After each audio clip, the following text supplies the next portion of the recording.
তারপরে আমরা গেটের সামনে চলে আইছি। তো এখন ড্রাইভারের বিল দিব, দেন আমরা ভিতরে যাব। তো এটা হলো মন্দিরের মেইন গেট। তো এটা এটা মালয়েশিয়ার শ্রীলঙ্কা ডিস্ট্রিক্টে বাতু ক্যাপস অবস্থিত। ঠিক আছে, এটা ভগবান কার্তিকের মূর্তি। ঠিক আছে, কার্তিকের একটি মন্দির, যেটা আমাদের হিন্দু ধর্মের অনেক একটা তীর্থস্থান হিসাবে মালয়েশিয়া গণনা করা হয়। এটা তীর্থস্থান আমাদের হিন্দু ধর্মের। এটি প্রায় 400 মিলিয়ন বছরের পুরানো। ঠিক আছে, এটা 1891 সালে কে থাম্বুস্বামী পিল্লাই নামক একজন তামিল ব্যবসায়ী এটিকে মন্দির প্রতিষ্ঠান করে। ঠিক আছে, তো তখন ওই তামিল ব্যবসায়ী ভগবান মুরুগানের মূর্তি উপস্থাপন করেন, যেটা আমাদের বাংলায় আমরা কার্তিক দেবতা নামে বলি, নাকি চিনি। ঠিক আছে, তো এটা খুবই সুন্দর একটি জায়গা। এখানে শত শত মানুষের ভিড় প্রতিনিয়ত হতে থাকে।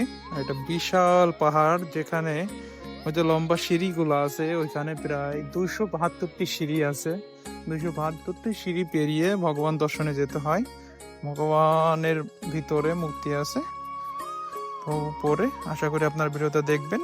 দেন এটা আমাদের বাউ সাইডের একটা মূর্তি, বাতু ক্যাপস টেম্পলের পাশে বাইরের দিকে। এটা সুন্দর একটা জায়গা। এখানে হনুমানজির মূর্তি আছে, দেন বিষ্ণু দেবতার মূর্তি আছে। তো এটা হলো একটা জাস্ট ওয়াটারফলস, সুন্দর লাগে জায়গাটা, অনেক সুন্দর। এটা টেম্পলটার পাশে, এখানে সবাই ফটোশুট করে, অনেক সুন্দর জায়গা। ঠিক আছে, দেখতে অসাধারণ। এখানে অনেক সুন্দর একটা জায়গা, প্লেস। তো এখানে পুকুরে আশা করি মাছ চাষ হয়, এখানে অনেক মাছ আছে, সবাই খাওয়া। এটা হলো মন্দিরের ঠিকই পাশে এটা একটা চিড়িয়াখানার মতো, যেখানে ময়ূর, কবুতর, বানর, হনুমান, অনেক রকমের পোষা। তো আমরা এখন উপরে যাইতেছি। তো আমরা সেই কার্তিক দেবতার মূল মূর্তিতে আমরা যাইতেছি। দেখেন এটা কত উঁচু, প্রায় 100 মিটারের মতো উচ্চতায় এই মন্দিরটি অবস্থিত। এই যে দেখেন লাস্ট ভিউ, ওই দেখেন নিচে কিছু দেখা যায়। এখানে বিভিন্ন ধরনের ফরেনার আছে, মালয়েশিয়ান আছে, দেন তামিলদেরই মূর্তি, তামিলরা বেশি এখানে। তারপরে চায়না, বিভিন্ন জাতের বাঙালি, নেপালি, সবাই এখানে আসে, ভিজিট করে। এটা মালয়েশিয়ার অন্যতম একটা টুরিস্ট প্লেস। দেখেন আপনারা পাহাড়গুলো দেখেন, কত সুন্দর পাহাড়গুলো। এটা চুনা পাথরের অবস্থিত, চুনা পাথর দিয়ে তৈরি আর কি। এটা অনেক পুরনো। এটা আমরা ভিতরে চলে আসছি, ভিতরের প্লেসটা। পাহাড়ের ভিতরে 2টা স্টেপ দেখতে পাবেন আপনারা। এটা প্রথম ভিতরের স্পেসটা, কত সুন্দর দেখেন। যে ভগবানের দর্শন, ভগবানের মন্দির যে এমন হতে পারে, তা এটা ভগবান বললেই সম্ভব। তাছাড়া কারো পক্ষে সম্ভব না যে ভগবান কোথায় তার চরণধুলি রাখবেন, এটাই হলো মেন। তো এটা দেখেন কতটা সুন্দর এই পাহাড়টা।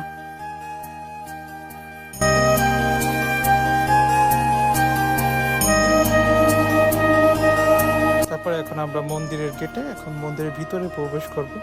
আপনারা দেখতে পাবেন এখানে মন্দিরটার ভিতরে কত সুন্দর কারুকার্য। এটা পাহাড়ের ভিতরে, এটা কিভাবে সম্ভব আমি জানি না, তবে মারাত্মক সুন্দর। যে তীর্থস্থান কতটা সুন্দর, ভগবানের মন্দির যে কতটা সুন্দর, যেখানে গেলে মনের ভিতরে শুদ্ধতা প্রবেশ করে, মনটা শীতল হয়ে যায়, মনে অশান্তি প্রভাব ফেলে, মানে মনটা কত যে ভালো হয়ে যায়, সেটা আমরা যারা প্রবাসী আছি, আমরা একটা বিশেষ করে আমরা হিন্দুরা যারা প্রায় বছর যায়, কিন্তু আমরা কখনো ভগবান দর্শন করতে পারি না, কারণ কাজের চাপে অথবা সময় হয় না এরকম। ভগবান এখানে গণেশ দেবতা আছে, গণেশ দাদা এখানে আছে। তার মূর্তি কত সুন্দর। এটা পাথর, চুনা পাথরেরই হতে পারে, আমি ঠিক জানি না। তো এখানে ভগবান কার্তিকের রথ আছে, তো এখানে ভগবান কার্তিক রথে বিরাজমান। কত সুন্দর ভগবান কার্তিকের এই রথ, ভগবান কার্তিকের এই জায়গাটা। সবাই লক্ষ লক্ষ মানুষ এখানে আসে, ভিজিট করে, কত না সুন্দর।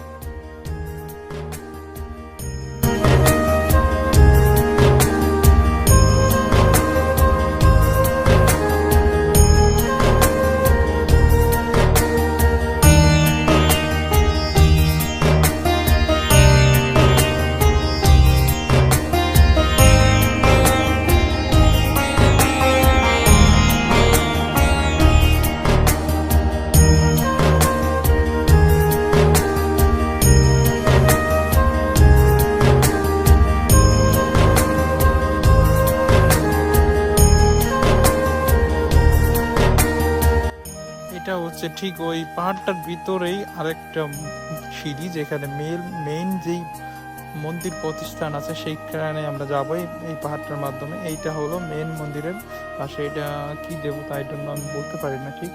তো এটা মেইন মন্দির যেখানে, সেখানে এটা মূল পাহাড়ে, যেখানে শুধু ভগবান কার্তিকের অবস্থান, সাথে অন্যান্য দেবতা। এখানে আছে শিব, পার্বতী, দেবীর মূর্তি।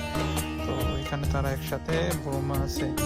তো এর পাশেই রয়েছে, এটা হলো মেন মূর্তি, এটা কতটা সুন্দর দেখেন। এটা মেন মন্দির এখানে, ঠিক আছে। কত মিটার, প্রায় 100 মিটার উচ্চতায় পাহাড় আমরা অবস্থিত মাটি থেকে। তো কত সুন্দর পাহাড়, এটা দেখলে আপনার আশ্চর্য হয়ে যাবে কিভাবে এটা আছে। শুধু ভগবানের লীলাখানার কারণে এটা সম্ভব এখানে অবস্থিত। তারপর আমরা চলে আসলাম দোকানে। এই পাহাড়ের ভিতরে আবার একটা দোকান আছে। দোকানটা দেখেন ভাই, জাস্ট অ্যামেজিং। দোকানটার ভিতরে যে ডেকোরেশন গুলা, ভগবান মূর্তি রাখা, এখানে ময়ূর পালক আছে, ঠিক আছে। আমি একটু দেখলাম।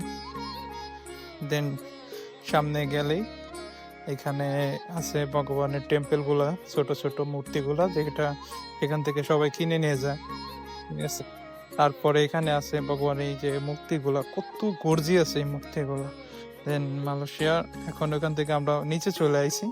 নিচে দেখেন কত বানর অভাব নাই, সবাই বানরগুলাকে খেতে দিতেছে, বানরগুলা খাচ্ছে। বানরগুলো অনেক সভ্য, অনেক ভদ্র বানরগুলা, অনেক। তাই তো বলি, আপনারা সময় যখনই পাবেন ভগবান দর্শন করবেন। ভগবান দর্শনে আছে সুখ, শান্তি সব।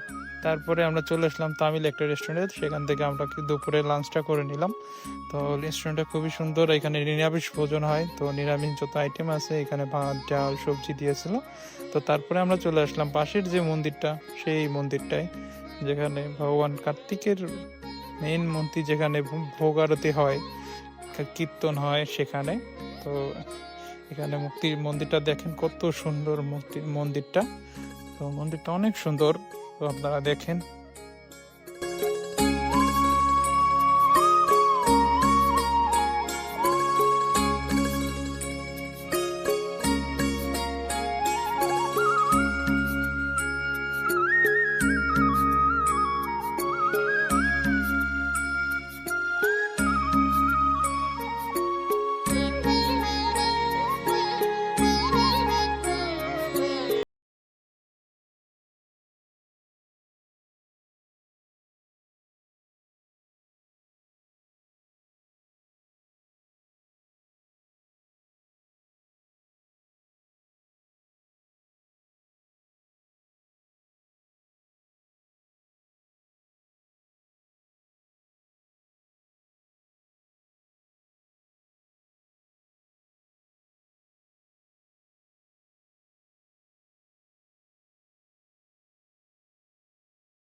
তো এরপরে হঠাৎ বৃষ্টি চলে আসে, বৃষ্টি শেষ হয়ে যায়। দেখেন বৃষ্টির পরে কতটা পরিবেশ শান্ত, এখানে কত পায়রা উঠতেছে, সবাই অনেক আনন্দ ফুর্তি করতেছে। কিন্তু বাইচান্স একটা জিনিস কি জানেন, যখন আমরা পাহাড়ের ভিতরে গেছিলাম, একটা বিদ্যুৎ চমকেছিল, যে কতটা ভয় লাগছিল বিদ্যুৎ চমকানিতে।